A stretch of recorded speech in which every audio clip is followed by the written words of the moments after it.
The shadow of Hadra's third moon stretched across the rusty landing pad as Lucan adjusted his patrol cap. 6 years since the intergalactic accord, and peace still felt like a luxury they couldn't quite afford. The outpost, tucked away on this forgotten corner of Hadra, had once been a strategic military checkpoint. Now it was little more than a glorified watchtower staffed by soldiers no one knew what to do with after the war. "Another thrilling day in paradise," Sergeant AAS said, leaning against the observation rail beside him. She tapped her data pad, scrolling through the day's assignments. "Supply ships coming in. Command says we've got a new transfer." Lucan nodded absently, his attention drawn to the approaching vessel. It was an old Taurus-class freighter, its hull patchworked with mismatched plates, the kind of ship that had seen better days even before the war. "Any intel on who we're getting?" AAS snorted. "Some specialist from the Garen system. That's all I know." The freighter's landing gear groaned as it settled onto the pad, venting clouds of coolant into the evening air. Lucan watched as the cargo ramp lowered, revealing a tall, slender figure silhouetted against the ship's interior lights. She stepped into the dying sunlight, and the first whispers began immediately. The newcomer was unmistakably Garen, tall and rail-thin with ashen-gray skin marked by intricate patterns that seemed to shift in the fading light. Her ears tapered to sharp points that extended well past the crown of her head, and her eyes, large, silver, with vertical pupils, surveyed the landing pad with detached calculation. She carried a single duffel bag and wore the standard-issue uniform of the Allied forces, though it hung awkwardly on her angular frame. "Stars above," muttered Private Jenks from somewhere behind Lucan. "They sent us a monster." Lucan shot him a sharp look, but the damage was done. More whispers rippled through the assembled crew. The Garen woman gave no indication she'd heard, though Lucan knew her species had exceptional hearing. "She looks like someone stretched a corpse," someone else whispered, followed by muffled laughter. "That's enough," Lucan said, loud enough for those nearby to hear. The laughter subsided, but the damage lingered in the air like a bad smell. AAS scrolled through her data pad. "Specialist Mara," she read. "Assigned to tech support and anomaly detection." She frowned. "What the hell is anomaly detection?" Lucan couldn't answer. He was too busy watching Mara as she crossed the landing pad, her movements fluid and precise. There was something about her that drew his eye, not repulsion as the others seemed to feel, but curiosity. Why would they call her ugly? There was something strangely captivating in the way she moved. The Garen woman approached them and offered a crisp salute. "Specialist Mara reporting for duty, sir." "At ease, Specialist," Lucan replied. "I'm Lieutenant Lucan. This is Sergeant AAS. Welcome to Outpost Bravo, 17. Mara's eyes flicked between them, assessing. Her face remained expressionless, but Lucan detected a weariness in her posture, the slight tension in her shoulders, the way she positioned herself to maintain maximum distance from everyone around her. "I'll show you to your quarters," AAS said, gesturing toward the main facility. "Fair warning, accommodations are basic at best." As they walked, Lucan noticed how the other personnel parted around Mara like water flowing around a stone. Some openly stared, others averted their gaze, but none approached. The Garen specialist seemed to expect this treatment, moving with the resigned efficiency of someone who had long ago accepted being an outsider. "Don't mind them," AAS said as they passed another group of whispering techs. "We don't get many visitors out here, let alone, well, you know." "Garen," Mara replied, her voice low and melodic despite its flatness. "Yes, I am aware of my unusual appearance by human standards." AAS laughed awkwardly. "That's one way to put it. No offense, but your people aren't exactly common in this sector." "None taken," Mara replied, though her tone suggested otherwise. That night, as Lucan took his turn on the observation deck, he found his thoughts returning to their new arrival. The war had thrown dozens of species together, forced cooperation between civilizations that had barely acknowledged each other's existence before. Yet even now, with peace supposedly secured, the old prejudices lingered. He remembered the look in Mara's eyes as she'd walked through that gauntlet of stares and whispers, not anger or hurt, but a profound loneliness that seemed to reach beyond the moment. It troubled him more than he cared to admit. Thinking deep thoughts, Lieutenant. AAS appeared beside him, offering a steaming cup of something that smelled vaguely like coffee. Lucan accepted it gratefully. Just wondering what brings a Garen specialist to this backwater. Maybe she pissed off the wrong superior, AAS suggested with a crooked smile. Or maybe, she lowered her voice to a dramatic whisper, she's hiding from something. Those Garen, they got all sorts of weird abilities. My cousin served with one during the Proxima campaign, said the guy could feel energy patterns with his skin or something. Is that right? Lucan sipped his coffee, wincing at the bitter aftertaste. Hey, I'm just saying, there's a reason they kept to themselves before the war. Mysterious bunch. AAS leaned against the railing, gazing up at the stars. Still, it's not like we're in a position to be picky about reinforcements, even if they do look like they crawled out of a nightmare. Lucan frowned but said nothing. Above them, Hadra's moons continued their silent procession across the night sky, indifferent to the small dramas unfolding beneath them. The alarm blared through Lucan's quarters at 0500 hours, dragging him from restless sleep.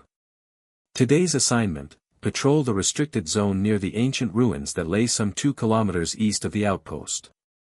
Standard procedure, Command insisted, though no one had found anything of interest there in the 3 years since the outpost was established. He met AAS at the equipment lockers. To his surprise, Mara was with her, methodically checking a handheld scanner. Command wants our new specialist to tag along, AAS explained, noting his questioning look. Apparently her skills might be useful. Mara didn't look up from her scanner. I have experience with pre-war artifacts and energy anomalies, she said. Your commanding officer believes I may be able to offer insights. The 3 of them, plus 2 privates, Jensen and Rivera, set out as the first rays of sunlight crested the horizon. The terrain was rough, all jagged rock formations and patches of stubborn vegetation that had somehow survived both the war and Hadra's harsh climate.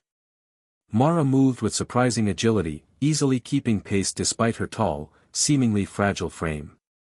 So, Jenk said after about 20 minutes of walking, do all Garini look like you, or are you special?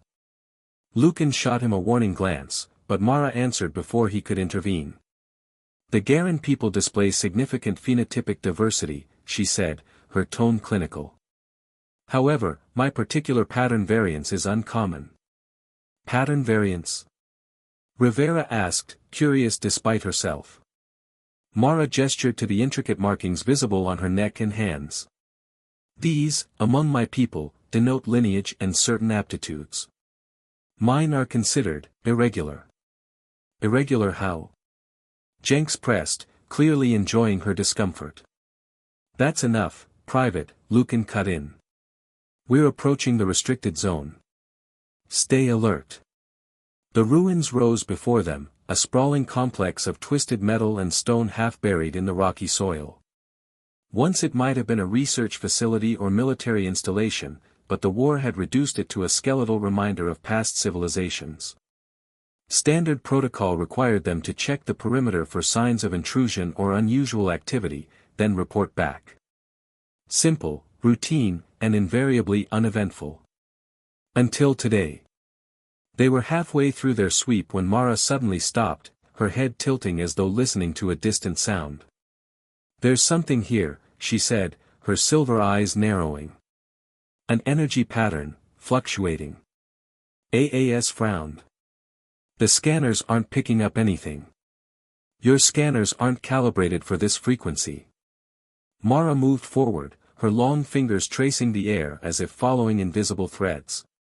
It's subtle, but growing stronger. Lucan felt the first prickle of unease. Where? There. She pointed to what looked like an ordinary section of collapsed wall. Behind that structure. They approached cautiously. As they drew closer, Lucan's comm unit began to emit a high-pitched whine, and the hairs on his arms stood on end. Something's definitely not right, Rivera muttered, checking her own scanner. I'm getting crazy readings now. Without warning, a pulse of energy erupted from the rubble, knocking them all backward. Lucan hit the ground hard, his breath leaving him in a painful whoosh. Through watering eyes, he saw a swirling mass of blue-white light coalescing where the wall had been. Energy surge. AAS shouted, scrambling to her feet. Fall back. But Mara was already moving toward the phenomenon, her hands extended. The markings on her skin seemed to brighten in response to the energy, glowing with a soft blue luminescence. She spoke words in a language Lucan didn't recognize, guttural and flowing all at once, and the swirling mass began to contract. What is she doing? Jensen yelled, his face pale with fear. Lucan could only watch as Mara worked. Her movements were precise, almost ritualistic, as she manipulated the energy field. Gradually, the blue-white light receded, collapsing in on itself until only a faint shimmer remained in the air. Mara lowered her hands, her breathing heavy. For a moment, no one spoke.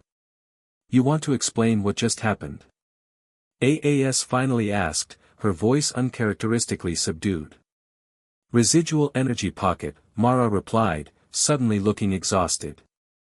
Likely from a damaged quantum regulator. They were common in pre-war settlements. And you just, what? Pushed it back. Rivera was staring at the Garen woman with a mixture of awe and suspicion. Mara shrugged. I redirected the energy flow. It's a basic application of Garen harmonics. Basic, she says, Jenks muttered. Like we just watched her wave away a death trap with her magic fingers. It's not magic, Mara said sharply. It's merely an ability to sense and manipulate certain energy frequencies.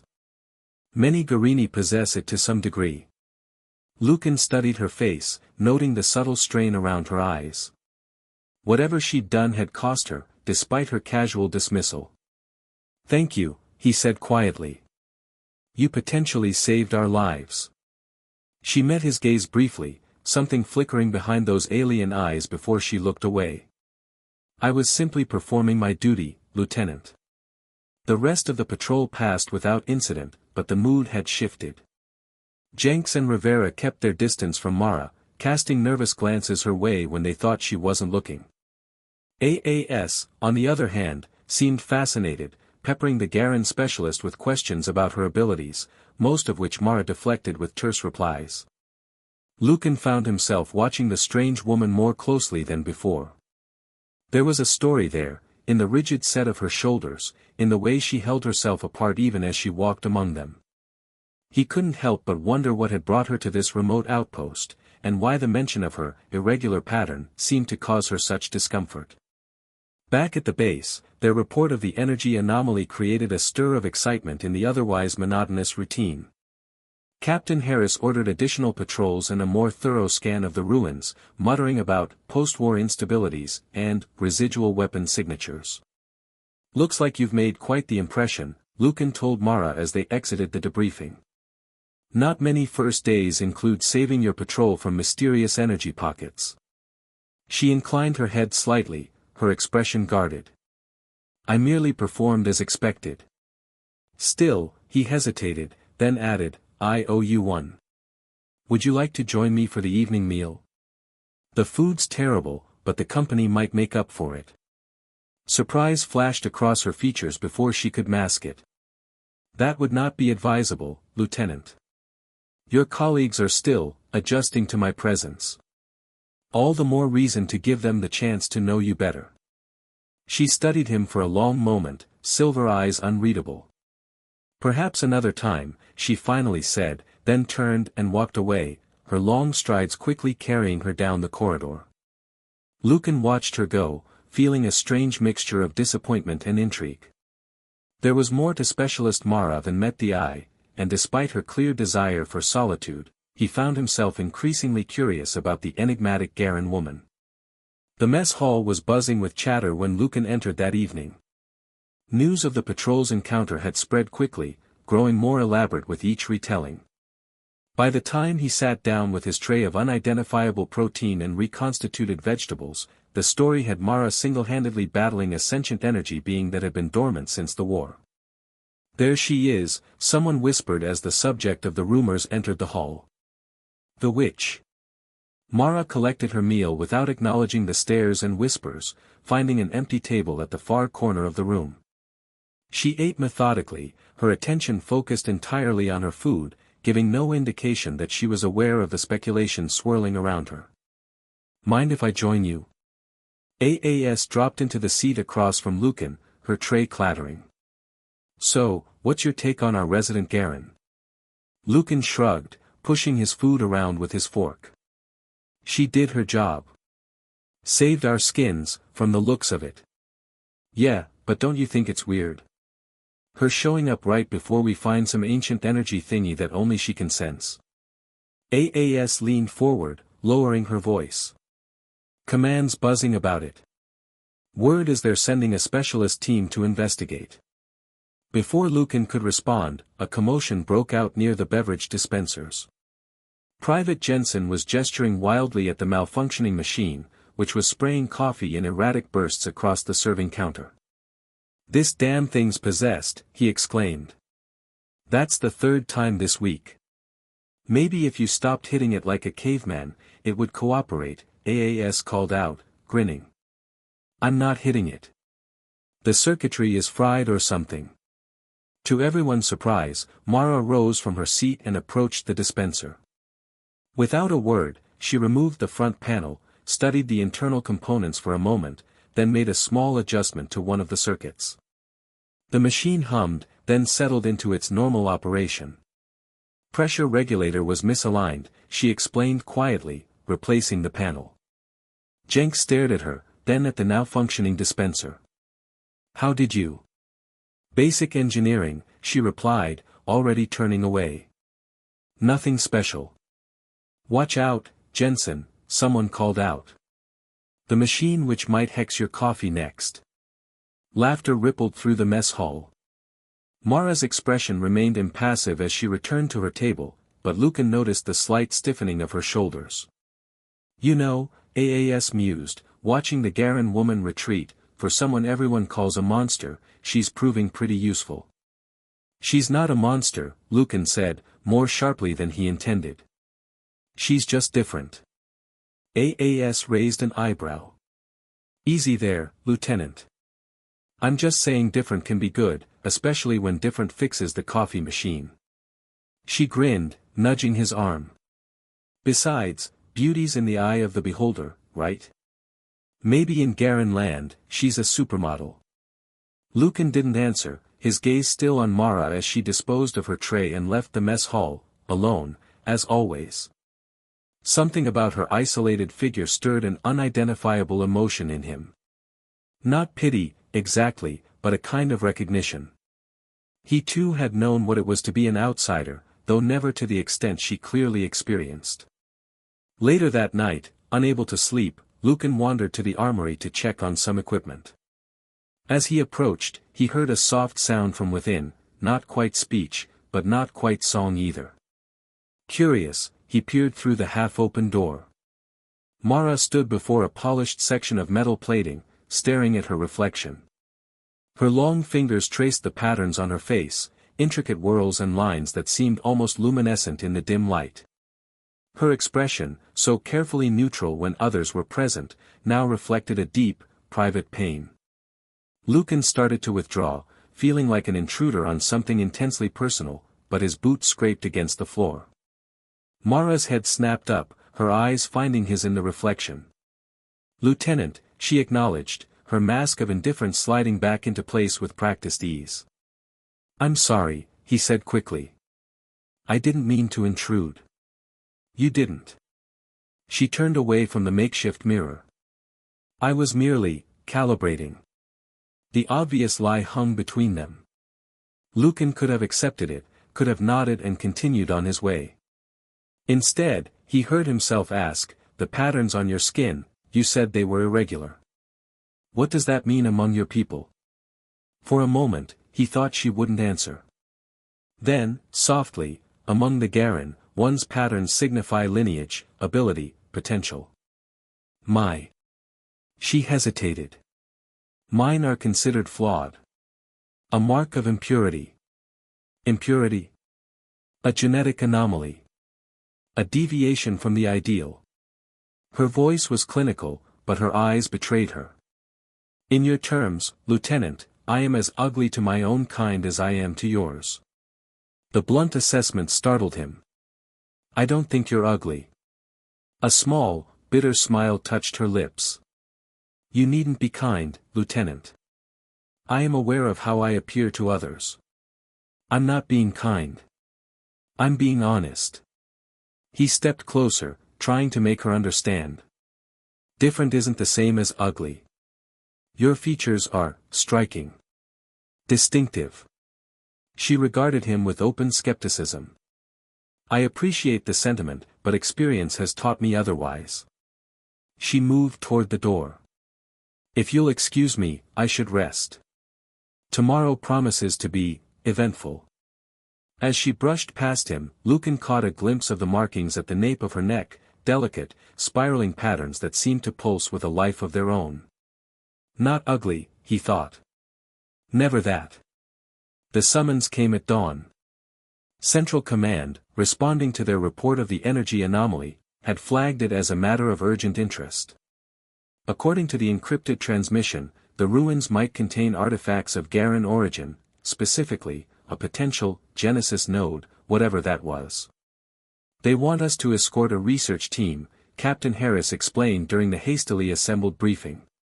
Apparently, what we found might be some kind of ancient Garen technology. Mara stood at rigid attention, her face betraying nothing. Only Lucan, watching her closely, noticed the faint tremor in her hands. Specialist Mara will lead the expedition, Harris continued, given her unique expertise. He glanced at the Garen woman. I understand you have some knowledge of these Genesis nodes. Limited knowledge, sir, Mara replied, her voice carefully neutral. Genesis nodes were theoretical constructs, advanced energy manipulation systems rumored to have been developed before the war. Most believe they were merely legends. Harris frowned. Well, Command thinks otherwise. The research team arrives tomorrow. Lieutenant Lucan, you'll assemble a security detail, Sergeant AAS, and 4 of your best. I want this operation smooth and quiet. If there really is ancient tech out there, we need to secure it before scavengers get wind of it. Yes, sir, Lucan acknowledged. As they filed out of the briefing room, Lucan fell into step beside Mara. You knew about this all along, didn't you? He asked quietly. That's why you're here. Her silver eyes flickered to his face, then away. I was sent to investigate anomalous energy readings. Nothing more. But you recognized what we found yesterday. She was silent for several steps. Then, almost inaudibly, yes. And you're not going to tell me what a Genesis node really is? It's classified, Lieutenant. Her shoulders tensed. For good reason. Classified enough to warrant sending you all the way out here, to a backwater outpost where everyone treats you like a pariah? A flicker of something, pain, perhaps, crossed her features before disappearing. I volunteered for this assignment. Why? The question burst from him before he could stop it. Mara halted, turning to face him fully. For a long moment, she studied him, as if weighing something in her mind. Because, she finally said, if what lies in those ruins is what I suspect it is, then this backwater outpost may soon be the most important location in the galaxy. The research team arrived with the dawn, 2 humans and an Altari scientist, all wearing the insignia of Central Command's Advanced Research Division. They wasted no time on pleasantries, requesting immediate transport to the ruins. Mara, the lead scientist, Dr. Reyes, greeted the Garen woman with a familiarity that surprised Lucan. It's been a while. 3 years, 2 months, Mara replied stiffly. I did not expect to see you here, Doctor. Something unspoken passed between them, a tension that Lucan couldn't quite decipher. Reyes smiled, but there was an edge to it. When I heard about your discovery, I couldn't stay away. The potential implications are dangerous, Mara finished for him, her voice low. You know that better than most. Reyes waved a dismissive hand. Science always carries risks. That's why we have protocols. The journey to the ruins was marked by an uneasy silence. Lucan kept his squad alert, watching for any signs of danger. But the only real tension came from within the group itself, specifically, between Mara and Dr. Reyes. The two maintained a professional distance, but Lucan caught their occasional glances at each other, fraught with what seemed like old arguments. As they approached the site of yesterday's anomaly, Mara's steps grew more hesitant. By the time they reached the collapsed wall, she had fallen to the back of the group, her silver eyes darting nervously between the ruins and Dr. Reyes. Here we are, AAS announced, gesturing to the section where the energy pocket had manifested. This is where Specialist Mara contained the anomaly. Reyes approached, scanning equipment already in hand. Fascinating. The energy signature is unlike anything I've seen before, well, almost anything. He glanced meaningfully at Mara. The Altari scientist, Professor Teln, knelt by the wall, running spindly fingers over the ancient stone. These markings, they're consistent with pre-war Garen architecture. But they shouldn't be here, not on Hadra. This planet was never part of Garen territory.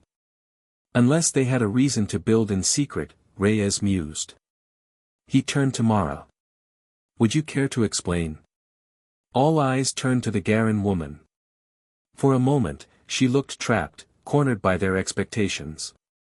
Then, with visible effort, she straightened. What you see here is not merely a ruin. It's a containment facility, one of 7 built across the galaxy to house the Genesis nodes. And what exactly is a Genesis node? Lucan asked, determined to get a straight answer. Mara hesitated. It's difficult to translate into your language. The closest approximation would be creation seed. A technology capable of restructuring matter and energy at a fundamental level. Terraforming technology, Reyes supplied, his eyes gleaming with excitement. Imagine it, Lieutenant, the power to transform entire planets, to shape them according to our will. Barren worlds turned lush and habitable in a matter of days, not centuries. It's not that simple, Mara objected, her voice sharp. The nodes were never meant for terraforming. They were designed as stabilizers, to prevent natural catastrophes, to heal worlds damaged by war or environmental collapse. But their power was too great, too unpredictable. The ancients realized their mistake and sealed them away. Sealed them where? Professor Teln asked, blinking rapidly in the way of his species when agitated. In facilities like this one, Mara gestured to the ruins. Hidden, protected, forgotten, until now. And why are you here, specifically? Lucan pressed, sensing there was more to her story. Of all the Garen who could have been sent. A shadow crossed her face. Because I am expendable. My patterns. She touched the markings on her skin. They resonate with the node's energy. I can sense it, interact with it in ways others cannot. But the resonance is dangerous, potentially fatal with prolonged exposure. That's why you volunteered, Lucan realized with a sinking feeling. You're sacrificing yourself. It is an honor to serve, she responded flatly, but her eyes told a different story, one of resignation, of a person who had accepted her value was measured only in what she could give up. Enough talk, Reyes interrupted, clearly impatient. Let's find this node and secure it before. A thunderous explosion cut him off, the ground beneath them shuddering violently. In the distance, smoke billowed from the direction of the outpost. We're under attack. AAS shouted, drawing her weapon. Command, this is Sierra Patrol. We've got hostile action at the outpost. Request immediate. Static filled the comm channel, her message cut short. Scavengers, Professor Telm whispered, his large eyes wide with fear. They must have intercepted the communications. Lucan made a rapid assessment. We need to get back to the outpost. AAS, take the civilians in. No, Mara interrupted, her voice suddenly urgent. The node is what they're after. If they secure it. She didn't need to finish the thought. The implications were clear, a weapon of unimaginable power in the hands of mercenaries or worse. Then we destroy it, Lucan decided. Can you do that? Mara nodded slowly. I can try. But I'll need time, and protection. Another explosion rocked the ground, closer this time. Their window was closing fast. Sergeant, take your team and create a perimeter. Buy us as much time as you can, Lucan ordered. Dr. Reyes, Professor Teln, you're with me. We'll help Specialist Mara access the node. Destroy it? Reyes objected, aghast. Do you have any idea what you're suggesting? This technology could transform humanity's future. Or end it, Mara countered. The nodes were sealed for a reason, Doctor. Some knowledge is too dangerous. I outrank you, Reyes snapped, his professional facade cracking to reveal a cold ambition. As the senior scientist on this expedition, I order you to secure the node for transport, not destruction. Lucan stepped between them. And I outrank you when it comes to security decisions. This isn't a laboratory, Doctor. There are lives at stake. The sound of weapons fire erupted in the distance. Aasa's voice crackled over the comm, contact. Multiple hostiles approaching from the north. We're out of time, Lucan declared. Mara, do what you need to do. With a decisive nod, she turned toward the wall where the energy pocket had manifested. Kneeling, she placed her palms against the ancient stone, closing her eyes in concentration. The patterns on her skin began to glow, first softly, then with increasing brilliance. Words in an ancient language fell from her lips, a chant, a code, a key unlocking something long hidden. The ground beneath them trembled, not from explosions this time, but from something deeper, more primal. The wall before them shifted, stone grinding against stone, revealing a hidden chamber beyond. And there, suspended in a field of shimmering energy, hovered a small, crystalline orb, no larger than a fist, yet radiating power that made the air itself seem to bend around it. The Genesis node. Mara stepped forward, her movements careful, reverent.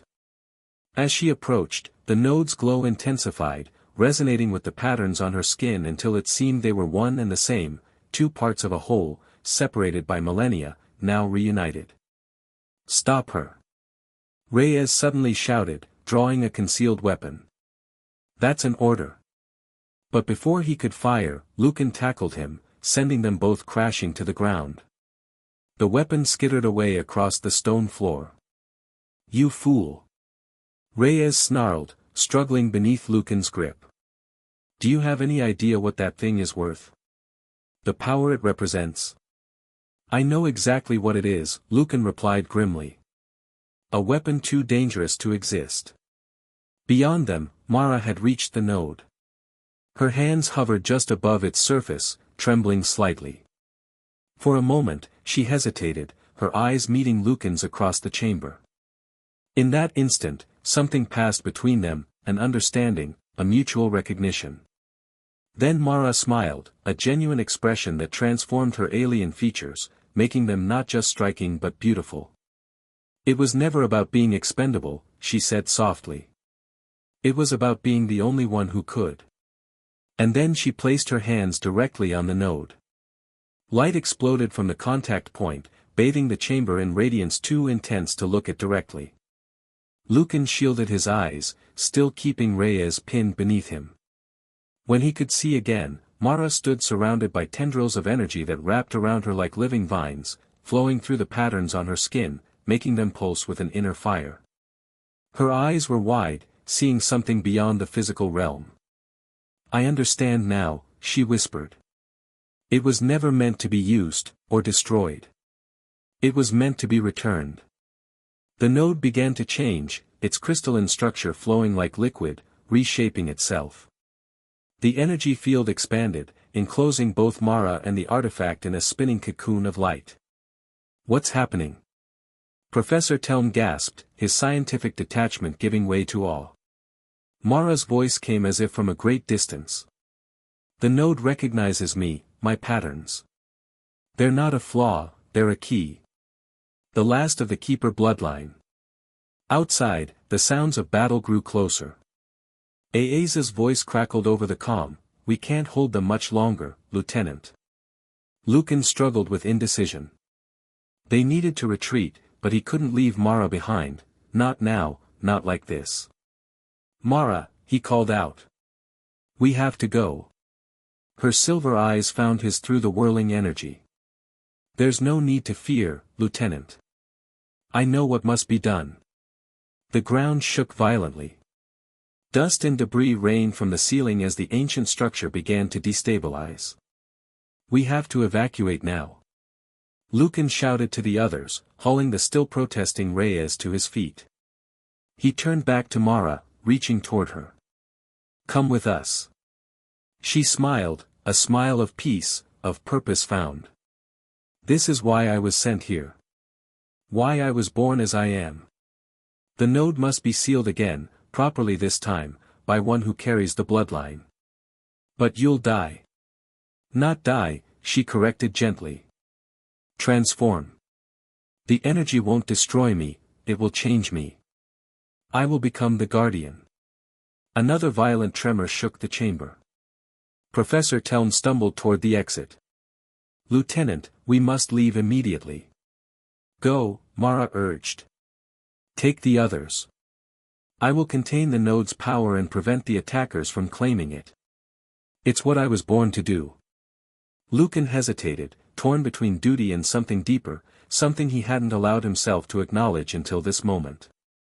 "You're beautiful," he said suddenly, the words escaping before he could stop them. "Not despite your patterns, because of them. They were never a flaw." Through the maelstrom of energy, he saw surprise and then understanding dawn in her eyes.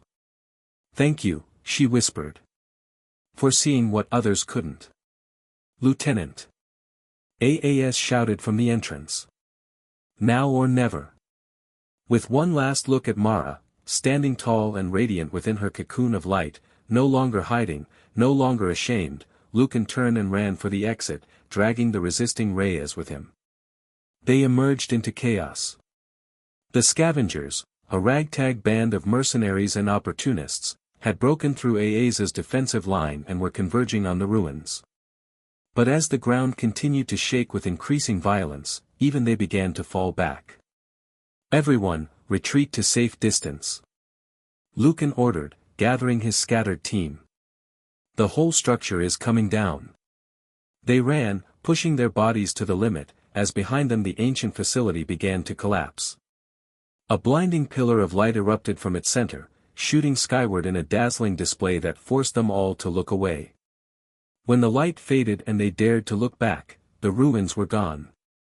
In their place stood a perfect dome of iridescent energy, pulsing with a gentle rhythm that reminded Lucan of a heartbeat. "The node."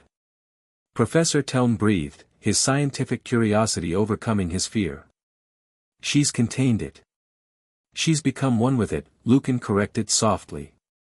Over the next few days, as reinforcements arrived from Central Command and the scavenger threat was neutralized, scientists and military officials descended on the site.